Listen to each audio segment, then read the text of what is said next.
Bonsoir à tous, ravi de vous retrouver en ce premier jour de l'année sur Monaco Info et de vous souhaiter, au nom de toute l'équipe, une grande et belle année 2025 à vivre ensemble. L'arrivée d'une nouvelle année rime souvent avec les bonnes résolutions que l'on associe, à tort ou à raison, avec ces premières heures de janvier. Quelles sont les vôtres d'ailleurs? Nous sommes allés à votre rencontre et nous essayerons de mieux comprendre avec la psychothérapeute Fanny Carton cette envie chronique de se fixer des objectifs et de les tenir ou pas sur les 365 jours à venir. Et puis dans ce journal, nous parlerons sport, culture et gastronomie avec le plat phare de cet hiver, le plat vedette, l'incontournable raclette. Pour se remettre en forme, pourquoi ne pas s'essayer ensuite au Tech Bowl? Et puis après cette nouvelle journée ensoleillée et d'une incroyable douceur, profitez-en peut-être pour vous poser confortablement et apprécier la beauté du spectacle proposé tous les soirs à 19h30 jusqu'à samedi soir inclus au Grimaldi Forum des diverses représentations de la mégère apprivoisée par la compagnie des ballets de Monte-Carlo. Frohes neues Jahr! Happy New Year! Bonne année! Ce clin d'œil 2025 très sympa du skipper du bateau monégasque Malizia Sea Explorer, Boris Herman, qui après son passage au Cap Horn n'a pas oublié, quelques heures après, le passage cette fois à la nouvelle année dans sa remontée désormais vers l'arrivée au Sable d'Olonne. Il pointe aujourd'hui en 9e position du classement établi ce 1er janvier au matin. Et puis vous avez été nombreux, très nombreux, vous aussi, comme Boris le solitaire, à célébrer hier soir, cette fois sur Terre, le quart de siècle dans les endroits phares et festifs de la principauté. Comme la place du Casino, sur le port Hercule, au bord de l'eau. Vous avez même pris un peu de hauteur, hein, j'ai vu, sur le rocher de Monaco, le regard souvent dirigé vers la Méditerranée. Un instant suspendu pour bien des visiteurs cette nuit. Et pour beaucoup ce matin, c'est souvent l'heure d'afficher de solides résolutions pour les 12 mois à venir.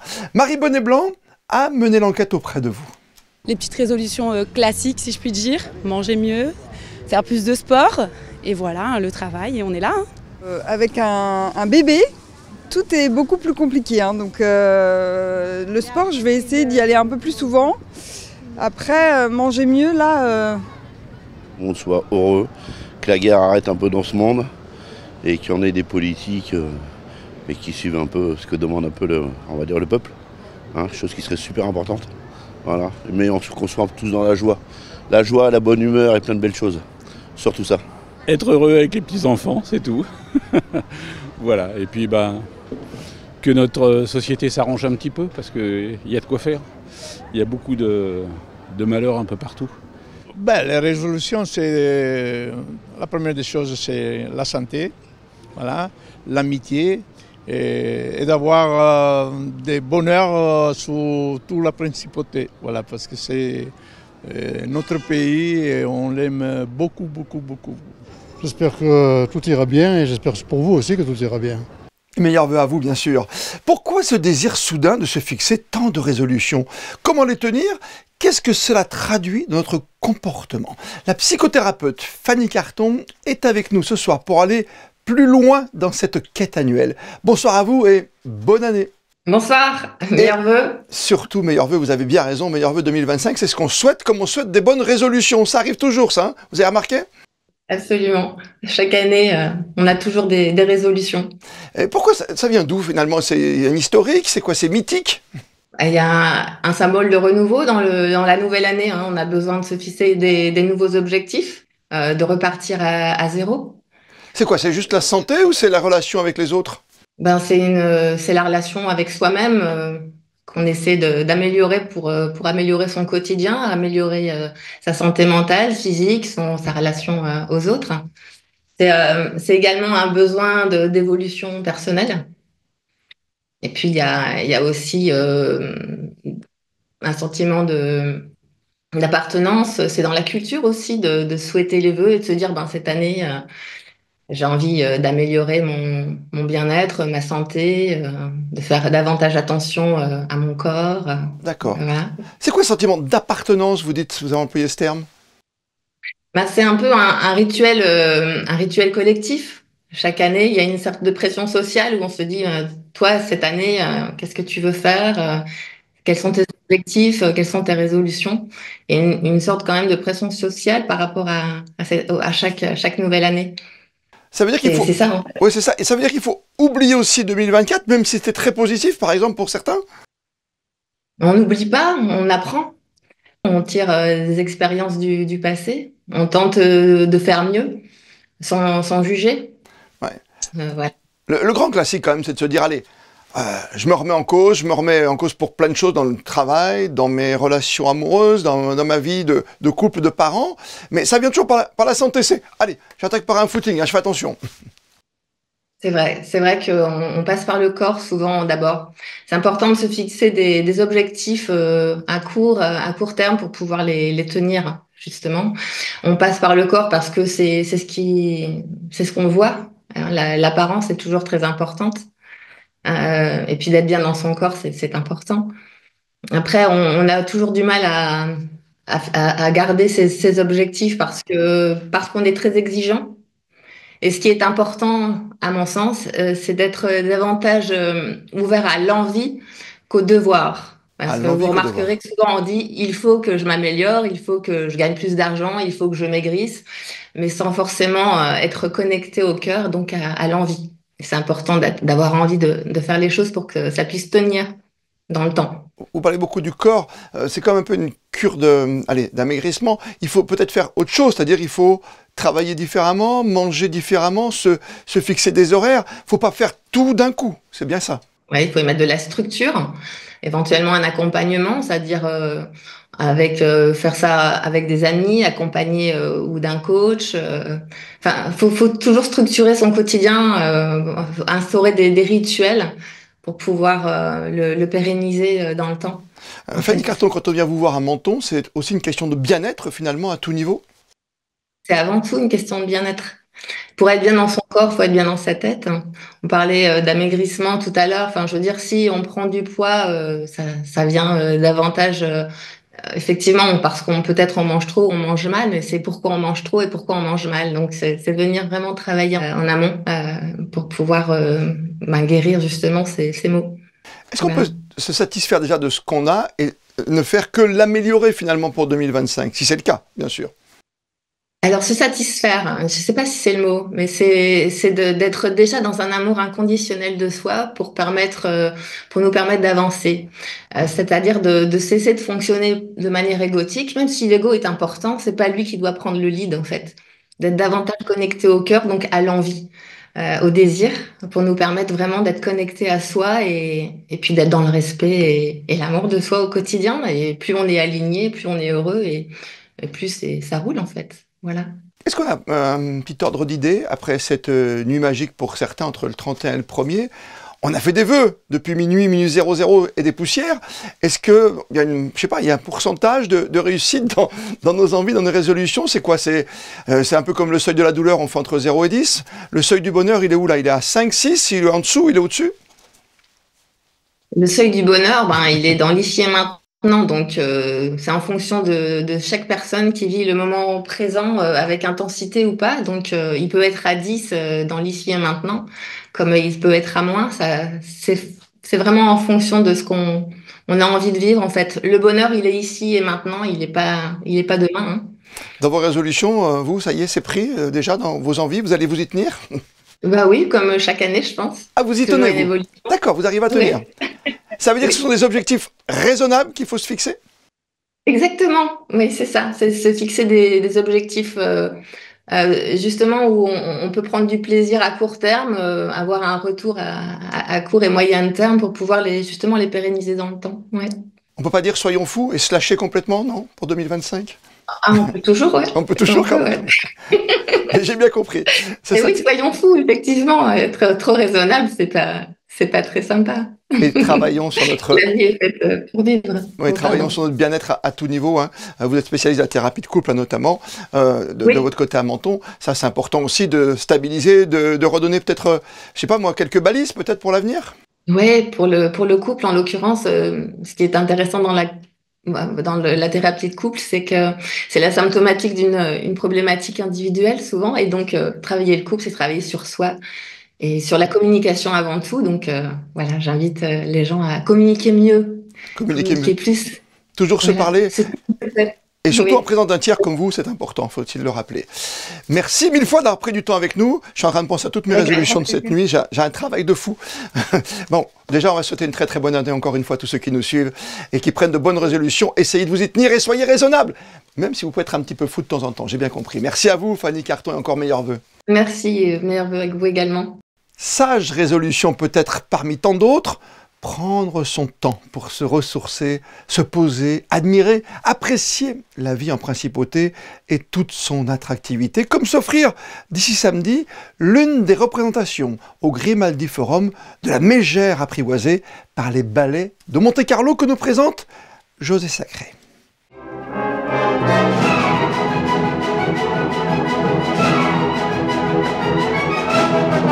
La plus belle façon de commencer la nouvelle année est de découvrir ou de revoir au Grimaldi Forum La Mégère apprivoisée, un ballet de Jean-Christophe Maillot créé pour le Bolchoï et qui depuis a triomphé dans le monde entier. C'est une pièce très joyeuse, c'est une comédie, ce qui n'est pas si courant que ça dans le monde de la danse. On a souvent tendance à faire des choses profondes, difficiles d'accès. Là, c'est une pièce qui a vraiment cette ambition d'être en prise directe avec le public, qui se veut être joyeuse, cependant toujours en disant en filigrane quand même des choses qui me semblent très importantes sur les relations humaines. Et c'est vrai que c'est un ballet qu'on tourne Bakou. Je pense que c'est aussi dû à cette partition de Shostakovich que j'ai eu beaucoup de plaisir à créer, hein, à partir de toutes les œuvres de Shostakovich, créer un kaléidoscope comme ça de toutes ces musiques, les mettre ensemble pour créer quelque chose qui soit logique dans l'écoute et qui puisse nous laisser croire peut-être même que Shostakovich aurait pu écrire la musique pour ce ballet.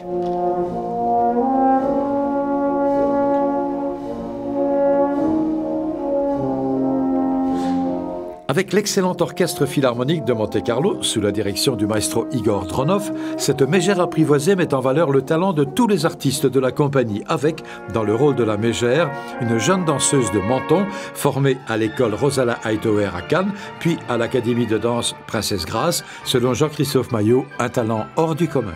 Cette petite Juliette Klein que vous allez découvrir, il y a quelque chose d'attachant parce que c'est vrai que c'est pas si courant que ça, alors qu'on a 25 nationalités, des gens qui viennent du monde entier, de trouver comme ça une petite perle rare juste à côté, à 15 km. C'est vraiment quelque chose d'assez fascinant pour moi. Et je pense que le public va avoir aussi un certain plaisir à la chérir d'une manière particulière.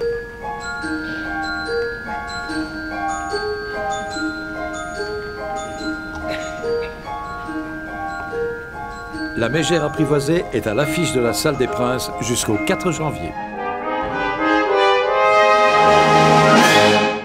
Et si cette fois, en ce début d'année, l'envie de vous dégourdir les jambes, de découvrir peut-être un tout nouveau sport qui sait vous motive, pourquoi ne pas tenter l'expérience Techball? L'association de Techball de Monaco et la mairie ont mis en place devant le stade nautique plusieurs tables adaptées dans le but de populariser ce sport plutôt atypique. Un reportage de Gaëtan Lebrun et Camille Caloni. Un mixte du football et du ping-pong, voilà comment vulgairement décrire ce sport. Mais le techball, c'est bien plus que ça. Tout comme le padel il y a quelques années, le techball est une discipline en train d'exploser dans le monde entier ces dernières années. Créé en 2015, plusieurs compétitions internationales de techball ont déjà vu le jour et permettent à de nombreux footballeurs d'en faire une seconde carrière. C'est le cas de Julien Grondin. L'ancien gardien de l'AS Monaco s'épanouit pleinement dans ce nouveau sport de ballon et se classe aujourd'hui parmi les meilleurs joueurs du monde. Pour moi, j'ai complètement arrêté le foot alors que j'étais encore professionnel pour le techball. Et je dirais parce que je retrouve des valeurs que je ne retrouvais plus dans d'autres sports et que je retrouve aujourd'hui dans le techball. Alors il y a toujours le côté compétitivité, mais c'est pas un sport de contact. Donc voilà, avec une assez bonne mentalité, on retrouve ce côté vraiment amical. Et donc c'est un petit peu moi ce qui m'a plu au début. Et après voilà, moi je suis allé plutôt vers le côté compétition. Et donc après voilà, il y a l'envie de gagner, les compétitions internationales dans le monde entier, les Coupes du Monde, les Jeux Olympiques, etc. qui arrivent aussi. Donc moi c'était plus ce côté-là, mais après chacun peut trouver un petit peu ce qu'il recherche, je pense, autour de la table. Jusqu'au 5 janvier, petits et grands peuvent venir essayer et découvrir ce sport en simple ou en double auprès des meilleurs de la discipline. Concernant les règles, rien de bien compliqué. 3 touches de balle seulement sont autorisées avant de renvoyer la balle de l'autre côté. Et le premier à 12 points a gagné. Allez, il ne reste plus qu'à penser à se restaurer tout de même, après avoir dégusté pourtant tous ces plats qui sentent bon les fêtes de fin d'année, saumon, chapon, crevettes, foie gras, etc., que vous avez sans doute dégusté en famille, je vous le souhaite en tout cas. Et pour les amateurs de fromage, il y a la raclette. Oui, c'est devenu un plat signature, un moment de partage fort, apprécié par toutes et tous en cette période hivernale, comme nous l'explique Frédéric Hélion sur des images de Jean-Alexandre Dordet. C'est un des incontournables de l'hiver. Facile à préparer, convivial, la raclette est l'un des plats traditionnels pour les fêtes de fin d'année. Le coin du fromager a vécu un véritable rush juste avant Noël avec 2-3 jours intenses côté commande. Il va y avoir bien sûr la raclette de Savoie IGP, traditionnelle. Et après, on a pas mal de parfums différents. Donc ça va aller de la truffe.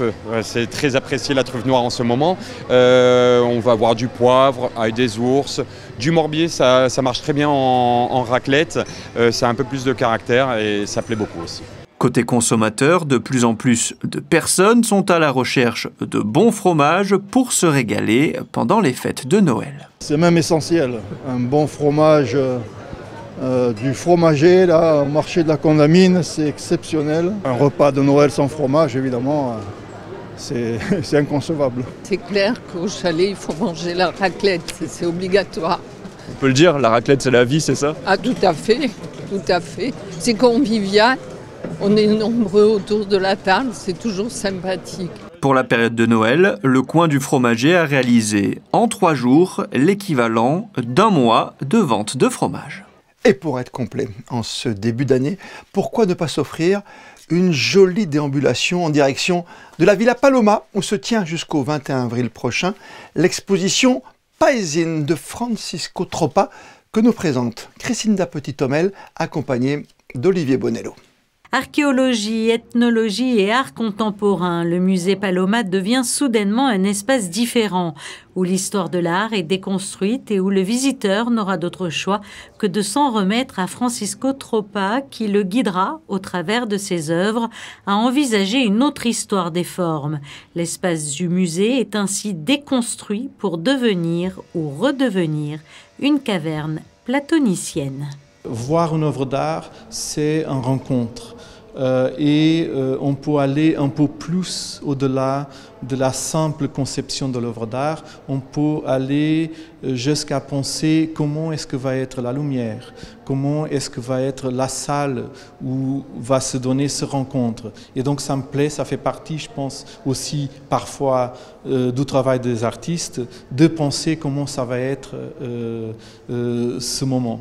Paesine, une exposition rétrospective, une vision globale de l'évolution du travail de l'artiste dans le temps, un panorama que Francisco Troppa développe depuis près de 30 ans. Je vois que notre histoire, dans notre histoire, surtout l'histoire de l'art, il y a vraiment, si on regarde vers les origines, je pense que c'est là qu'il y a beaucoup de pistes, soi-disant.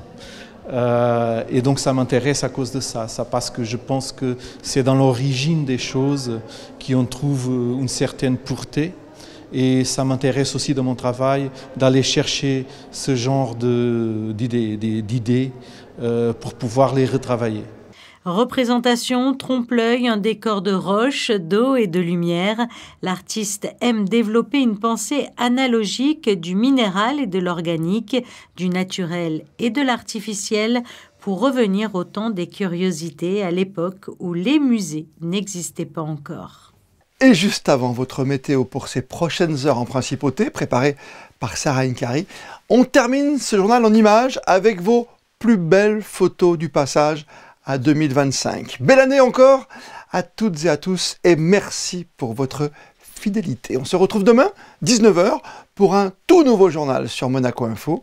D'ici là, belle et bonne soirée à toutes et à tous. Et plus que jamais, vous le savez, vous êtes bien sur Monaco Info.